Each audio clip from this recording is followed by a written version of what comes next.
செய்வினைய நீங்களே எடுக்கலாம். உங்க வீட்ல ஏதாவது ஒரு செய்வினைகள் இருந்துச்சு அப்படின்னா, சித்தர் சொல்லிய ஒரு ஆகச்சிறந்த ஒரு சாங்கியத்த தான் இப்ப அன்பர்களுக்கு பகிர்ந்து கொள்ள ஆசைப்படுறேன். ஒரு சில மருத்துவ குறிப்புகள்லாம் பொது வழியில பகிர்ந்து கொள்ளக்கூடாது அப்படின்னு இருந்தாலும், முகமறியாத அன்பர்கள் யாராவது இந்த செய்வினையால் பாதிக்கப்பட்டு இருந்தால், அவர்களுக்கு அவர்களுடைய நலன் கருதி சித்தர்கள் கூறிய இந்த சாங்கியத்த அன்பர்களுக்கு, அறிவோம் அன்பர்களுக்கு பகிர்ந்து கொள்ள ஆசைப்படுறேன். இது ரொம்ப முக்கியமான ஒண்ணு. மொத்தம் 3 விஷயம். நான் 1 சொல்லல. 3 விஷயம். செய்வினை இருக்கு. அதுல அந்த செய்வினைய எடுக்கணும். செய்வினை வராம தடுக்கணும். அதே சமயம் இதுல இன்னொன்னு என்ன அப்படின்னா, செய்வினைய எடுக்கிறது, செய்வினை வராம தடுக்கிறது. அதே சமயம் இந்த 2 விஷயங்களையும் நாம இருக்கிற இருப்பிடத்திலிருந்து, அதாவது எப்படி சொல்றது அப்படின்னா, தடுக்கவும் செய்யும், இருக்கிறத எடுக்கவும் செய்யும். 3வது சாங்கியம். அது என்னென்ன? முதல்லங்க, முதல்ல இது நானா சொல்லல. சித்தர்கள் சொல்லிய ஒரு சாங்கியம், ஒரு வழிமுறை. அதனால அன்பர்கள்ட்ட அதிகாரப்பூர்வமாக மகிழ்ச்சியுடன் தெரிவிச்சுக்கிறேன். முதல்ல என்ன பண்ணணும் அப்படின்னா, ஒரு வீட்ல ஒரு செய்வினை இருக்கு. அந்த செய்வினைய எடுக்கணும் அப்படின்னா என்ன பண்ணணும் அப்படின்னா, சாம்பிராணி போடணும். எப்படி சாம்பிராணி? அந்த சாம்பிராணி போடுறத நாம உருவாக்கணும். எப்படி உருவாக்கணும்? மருதாணி செடி இருக்கு பார்த்தீங்களா? மருதாணி செடியில அந்த ஒரு மருதாணி அந்த அந்த அந்த அந்த காய் இருக்கும். அந்த மருதாணி காய் வந்து காயணும். காஞ்சதுக்கப்புறம் அந்த மருதாணி அத காஞ்சத கொஞ்சம் கொஞ்சமா புடுங்கி வச்சுக்கிறணும். முதல்ல. 2வது வெண்கடுகு. வெண்கடுக எடுத்து வச்சிருக்கணும். 3வது குங்குலியம். குங்குலியம்ங்கிறது ஒரு பிசின் மாரி இருக்கும். அந்த குங்குலியம். 4வது சாம்பிராணி. இந்த 4 பொருட்கள நம்ம வீட்ல எடுத்து வைக்கணும். அதாவது செய்வினை யார் வீட்ல இருக்கு, அந்த செய்வினைங்கிறது உயிரை பறிக்கும் ஒரு பெரும் கொடூரமான ஒரு கொடூர செயல். அந்த செயல்ல இருந்து நம்ம தெய்வம் நமக்கு கொடுத்த ஒரு சில வழிமுறையத்தான் இப்ப அன்பர்களுக்கு பகிர்ந்து கொள்ள ஆசைப்படுறேன். இப்ப இதுல இந்த 4 பொருள் எடுத்துக்கிறணும். என்னென்ன? மருதாணி காயோட அந்த அந்த காயா இருக்கும்போது பிடுங்கக்கூடாது. மருதாணி செடியில அந்த காய் கொத்து கொத்தா இருக்கும். அது காஞ்சதுக்கப்புறம் அதை புடுங்கி புடுங்கி அதை கொஞ்சம் கொஞ்சமாக வச்சு, அதுக்கப்புறம் குங்குலியம்ங்கிற அந்த ஒரு பிசினை அதை வாங்கி வச்சு, வெண்கடுகை வாங்கி வச்சு, நம்ம வீட்டில் எப்பயும் போடுற சாம்பிராணியை கொஞ்சம் நாளை எடுத்து வச்சு, அந்த வெண்கடுகு இருக்குல்ல, அந்த வெண்கடுகை தவிர மிச்சம் 3ஐயும் ஒன்றா கலந்து ஒரு பொடி போல் அரைச்சி வச்சுக்கிறணும். அரைச்சி வச்சு வீட்டில் நாம் செவ்வாய் வெள்ளி நாம் வீட்டில் சாம்பிராணி புகை போடணும். அந்த நாம் அரைச்சி வச்ச அந்த பவுடரை எடுத்து வெண்கடுகு அதில் சேர்த்து சாம்பிராணி புகை வீட்டில் போடணும். அப்படி போடும்போது வீட்டில் இருக்கும் செய்வினை வீட்டை விட்டு வெளியே ஓடும், தெரிச்சு ஓடும். அந்த இடத்துல அது பஸ்பமாகும். இது சத்தியமான உண்மை. இது வந்து மருத்துவ ரகசியங்கள்.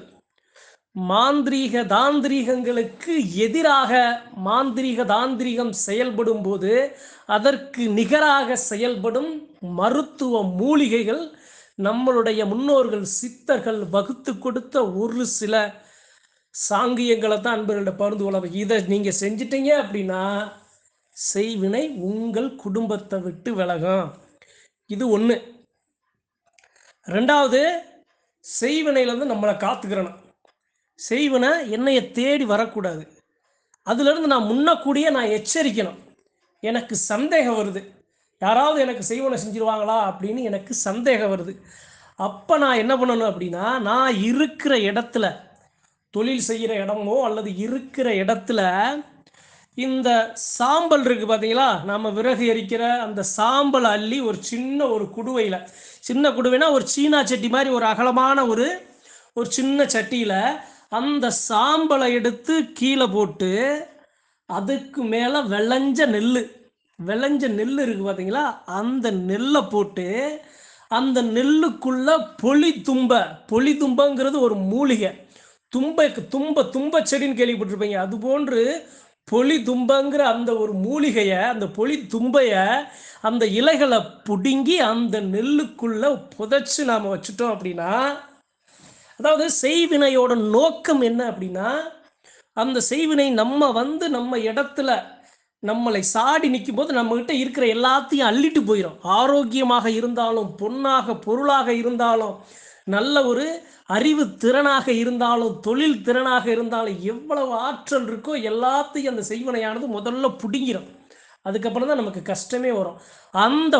அதாவது அந்த செய்வினையை எதிர்த்து சண்டையிடும் மிகச்சிறந்த ஆற்றல் கொண்டது தான் அந்த பொலிதும்ப. அந்த பொலிதும்பையை மீறி அந்த செய்வினையான அந்த தீய சக்தி அங்கே இருக்கும் எதையும் அபகரிக்க முடியாது.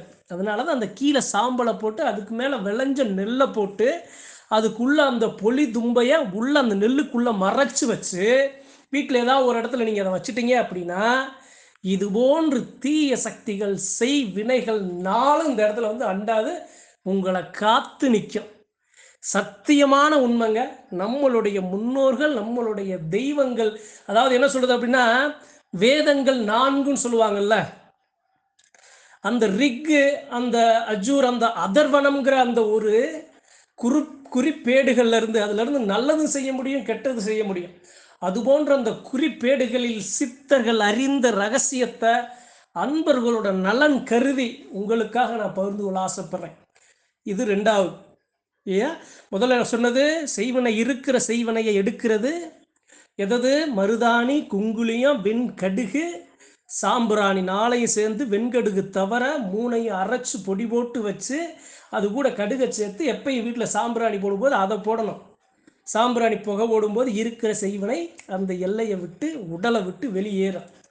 செய்வனையே வரக்கூடாது அப்படிங்கிறவங்க சாம்பலை ஒரு சின்ன ஒரு சட்டியில் ஒரு சின்ன ஒரு தட்டில் எடுத்து சாம்பலில் ஒரு சின்ன ஒரு குடுவை மாதிரி எடுத்து சாம்பல் கீழ்ப்பகுதியில் போட்டு அதுக்கு மேல் பகுதியில் விளைஞ்ச நெல்லை அறுவடை செஞ்ச நெல்லை போட்டு அதுக்குள்ளே பொலிதும்பையை புதைச்சி வைக்கணும், மறைச்சி வைக்கணும். அப்போ செய்வினைகள் இருக்கிற எல்லையை அண்டாது. அடுத்து இது எல்லாத்துலேயும் இருந்து தெய்வ சக்தி நம்மளை காத்து நிற்கிறதுக்கு 3வதா நம்மளுடைய தெய்வங்கள், முன்னோர்கள், சித்தர்கள் சொல்லியது என்ன அப்படின்னா, பூசணி இருக்கு பார்த்தீங்களா, பூசணி, வெண்பூசணி. அந்த வெண்பூசணியை வாங்கி அதை 2ஆ வெட்டி அந்த வெண்பூசணிக்குள்ளே இருக்கிற அந்த விதை சுரைகள் எல்லாத்தையும் எடுத்துட்டு அதை நல்லெண்ணெய் அந்த இதுக்குள்ளே ஊற்றி நீங்கள் கால பைரவரை நினச்சி தேய்பிறை அஷ்டமி திதியில் கால பைரவரை நினச்சி நீங்கள் அந்த பூசணியை அந்த வாங்கின அந்த வெண் பூசணியை 2ஆ வெட்டி அதுக்குள்ள இருக்க உள்ளே இருக்கிற விதைகள் எல்லாத்தையுமே சுரண்டி எடுத்து அதுக்குள்ள நல்ல எண்ணெயை ஊற்றி நீங்கள் விளக்கு ஒரு வாரத்துக்கு ஒரு தடவை, ஒரு வெள்ளிக்கிழமை, 2வது வெள்ளிக்கிழமை, 3வது வெள்ளிக்கிழமை 3 தடவை நீங்கள் போட்டீங்க அப்படின்னா, அல்லது மாதத்துக்கு ஒரு தடவை, 3 மாதத்துக்கு ஒரு தடவை போட்டீங்கன்னா இருக்கிற எல்லாத்தையும் சரி பண்ணி இழந்த செல்வங்களை மீட்டு கொண்டு வரும் அழகான ஒரு சக்தியை அந்த காலபைரவர் நம்ம கொடுப்பார்.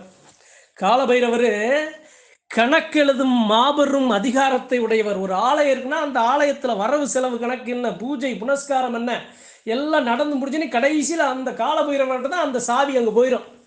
வரும்போது காலபைரவரை சந்தித்து அவர்கிட்ட உத்தரவு வாங்கி அதுக்கப்புறம் தான் சாவியை வாங்கி அந்த ஆலயத்தை திறப்பாங்க, பணிகளை ஆரம்பிப்பாங்க. அப்போ இது போன்ற அந்த நீங்கள் செய்யும் அந்த ஒரு நிகழ்வில் காலபைரவர் அந்த விளக்கில் பரிபூரணமாக நின்று இருக்கிறதையும் எல்லா பிரச்சனைகளையும் சரி பண்ணி இழந்ததையும் எங்கெல்லாம் வரவு எங்கெல்லாம் செலவுங்கிறத எல்லாத்தையும் சரி பண்ணி நல்ல ஒரு நிலைமைக்கு நம்மளை கொண்டு வருவார். நண்பர்களே, அறிவோம் அன்பர்களுக்கு மகிழ்ச்சியாக 100% உறுதித்தன்மையோடு இந்த 3 விஷயங்களை எல்லாருக்கும் பகிர்ந்து கொள்ள ஆசைப்படுறேன். இந்த பதிவை நீங்கள் எல்லாருக்கிட்டையும் பகிர்ந்து கொள்ளுங்க. ஏதாவது நம்மளுடைய முன்னோர்கள் கற்றுக் கொடுத்த நம்மளுடைய ஆக சிறந்த தெய்வங்கள் சிவனடியார்கள், அதே சமயம் சித்தர்கள் நமக்கு வழிவகுத்து கொடுத்த இது போன்று மூலிகை சார்ந்த தெய்வம் அந்த மூலிகை, அதாவது எப்படி சொன்னா, இறையின் பக்கம் மரபின் பக்கம் நின்று நமக்கு கற்றுக் கொடுத்த இந்த இந்த அனைத்தையும், இந்த 3 விஷயங்களையும் பயன்படுத்தி சந்தோஷமாக, ஆரோக்கியமாக, நீதிக்கும் நேர்மைக்கும் சத்தியத்துக்கும் நின்று நலமுடன் வாழ இது துணை வகுக்கும், வழி வகுக்கும் என்பதற்காக இந்த அறிஞ்ச உண்மைகளை அன்பர்களிடம் பகிர்ந்து கொள்ள ஆசைப்பட்டேன். இக்கணத்துல முன்னோர்களையும் சரி, சித்தர் பெருமக்களையும் சரி, அதே சமயம் ஐயா கால பைரவரையும் சரி, ஆதி சிவனையை இக்கணத்துல பரிபூரணமா வணங்கி, இது போன்று கஷ்டத்துல துடிதுடிச்சு நிற்கும் மக்கள், நீங்க உடனே இதை செஞ்சு பாருங்க. உங்களுக்கு இதுல உடனுக்குடனே மாற்றம் கிடைக்கும் என்ற முழுமையான நம்பிக்கையோடு மறுபடியும் உங்கள்கிட்ட இதை சொல்லி நன்றி, வணக்கம். மற்றும் ஒரு பதிவில் சந்திப்போம்.